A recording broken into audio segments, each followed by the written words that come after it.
Welcome to War Thunder with Subdued. How y'all doing today? I want to talk about four of the best attackers in the game today. And how they are literally hamstrung by a failure by Gaijin to update its missions and victory conditions throughout 5 years. Now, when War Thunder got started in the beginning, it was a game that was literally groundbreaking in the fact that it was one, free to play, and two, had some of the most iconic aircraft in history in it. And you, as a PC pilot, could play them. Now, over the years, that has expanded to Linux, Apple, PS4, and it's soon to be on Xbox, I understand, which is all well and good. But they have not updated mission parameters and victory conditions in realistic air battles in 5 years. Now, they've added new maps and they've added new aircraft. Pictured on the screen, you'll see the B-26, the A-26B-10, and the black one was the B-50, which are excellent planes. Both of them severely need a flight model update to be able to actually go the speed that they were capable of handling, and they also need a update to their weapons modifications and loadouts. Specifically the wing racks for bombs on the B-50. The B-10's got the wing racks, and the problem is it doesn't carry the 4,000 pounders when it's got the wing racks loaded. Now, it should be able to carry the 4,000 pounders and all the rockets too, but Gaijin isn't allowing that for some reason. I don't know why. The A-26 airframe was incredibly flexible, not to mention incredibly powerful. Two of the same engines on the P-47, the R-2800, 18-cylinder, 2,200 horsepower twin Wasp engines. Those things could pull this plane through the air at 355 miles an hour at altitude. I have never gotten one of these planes up to altitude and that speed. It's not that they can't reach the altitude, they just never reach that speed.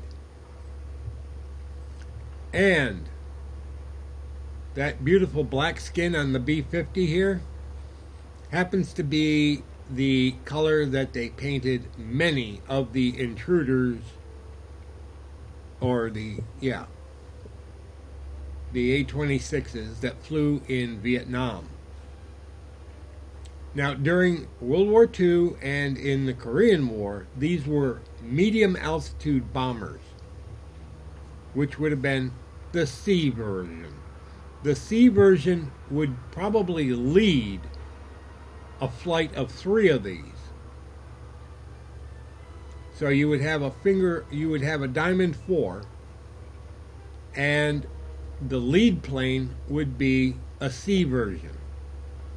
And that C version would have the bombardier, and he would signal the rest of the planes by opening the bomb bay and dropping bombs, which the rest of the planes would follow suit. They would open their bomb bays and they would drop bombs.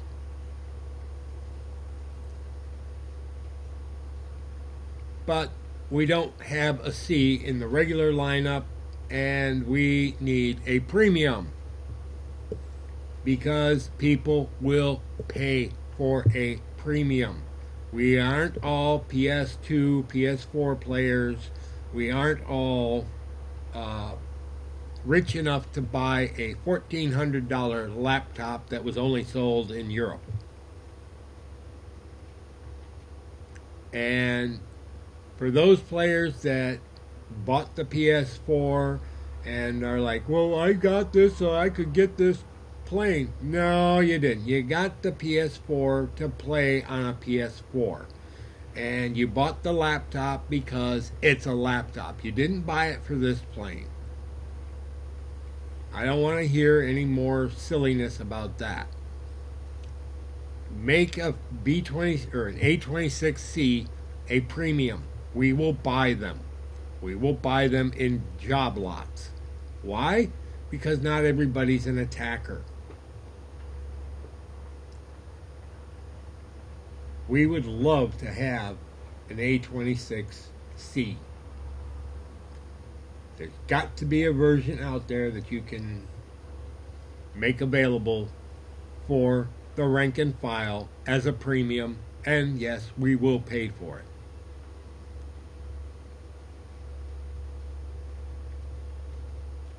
Now, there's other attackers, and considering this is a recording and I lost the audio to the first recording, somehow that happened, I don't know how, but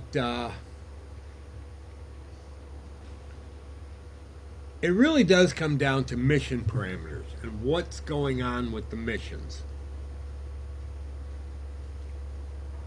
Gaijin has not updated the mission parameters and the victory conditions in Air Realistic in 5 years. They have spent 5 years with the same basic mission, which is team deathmatch. Kill everybody. And that's something they need to change, because as of right now, bombers and attackers really have only one value in the game, and that's as targets for fighters. What they need to do is update this by giving a victory parameter of, just off the top of my head, you must destroy this bridge and this convoy to complete your victory conditions. Now, that doesn't necessarily mean that wins you the match. What that means is, okay, you've completed the parameters for getting a victory. Now you can devolve back to team deathmatch if you want. But what it should do is not allow a team that goes in with nothing but fighters and fighters that can't do anything other than shoot down other planes and kill soft ground targets to win by doing team deathmatch. They would have to win by actually doing the mission. That would give a reason to fly attackers and bombers, because they may be the only planes that are capable of taking out a target. Now, you're going, oh, well, the P-47, it can carry 1,500 pounds of bombs and it can rockets out the butt. Okay, I'll give you that.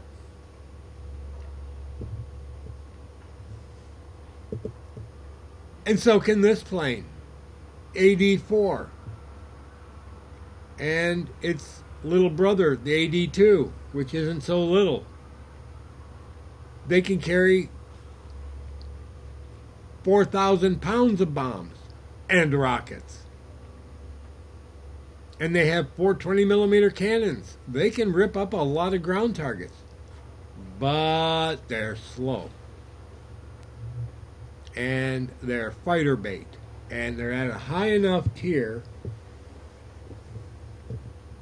6.0 and 5.7. Yeah. Guess what the 5.7 one runs into? It can run into jets, low tier jets. And so can the 6.0 version. Now, yes, there were at least one MiG-17 kill by an AD Sky Raider over Vietnam. But that was the absolute exception. That was one pair of exceedingly lucky pilots.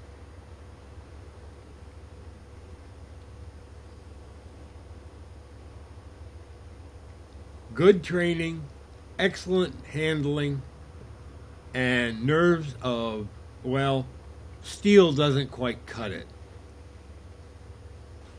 Nerves of titanium would be more along the lines of it. But these planes really don't have that much value in air realistic. Now, yeah, they have a value in ground forces, but I don't play ground forces. And there's a lot of players that don't play ground forces. And the reason they don't is, well, there's been issues with ground forces to date, and I pretty much dropped out of it. I did quite a bit of the German line and quite a bit of the American line, and I just got to a certain point where I said, this is ridiculous. This is absolutely silly. And I quit playing ground forces. And air realistic is getting pretty bad because it's still team deathmatch. 5 years later, there has really been no upgrade to the game mode. And the maps. We have small maps. We have medium-sized maps. We have large maps. Actually, we have 3 or 4 large maps. But Gaijin won't use them. He only uses 2. Spain and alternate history Spain. They stopped using the English Channel map, which had large portions of France and England. And they've never, well, they used it once in a special event for the Moscow map. Now, I don't think Kursk is a very large map. I think that's a good medium-sized map.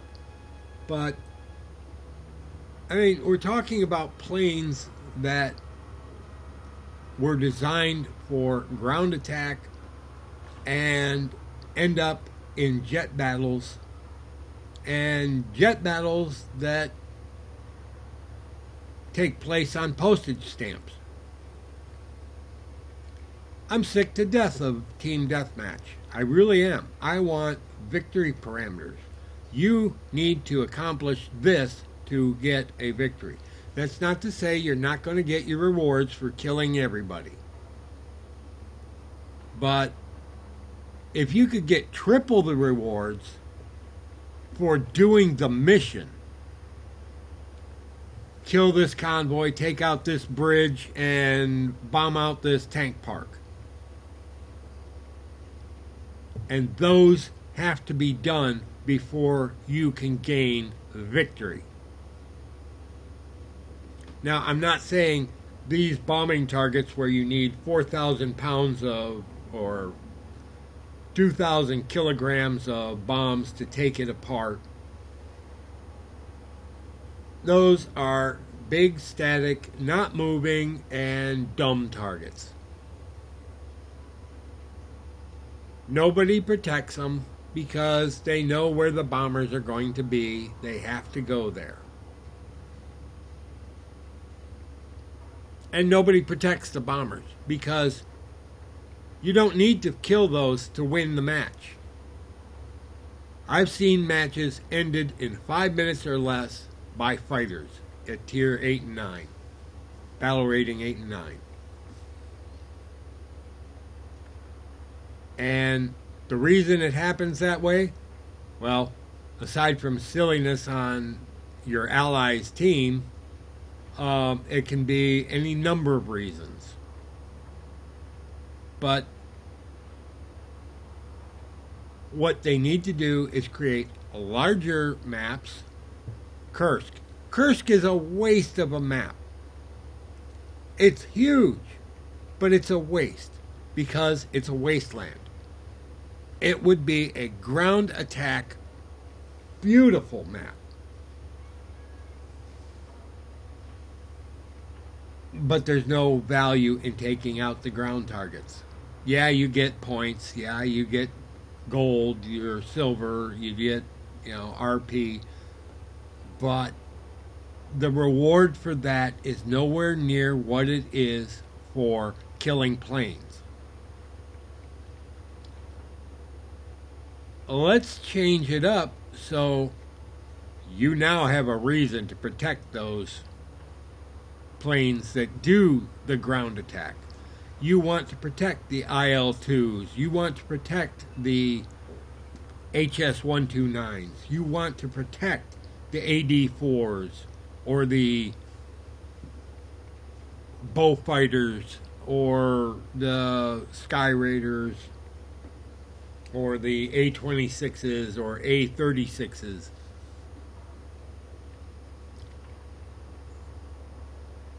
If you don't protect them, you can't win.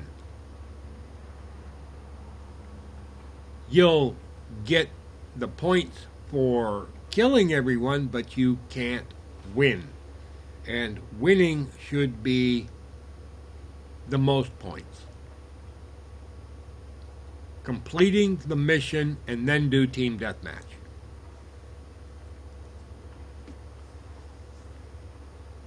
And just because you complete the mission shouldn't mean that you automatically win the match. You could still lose the match even if you complete the mission.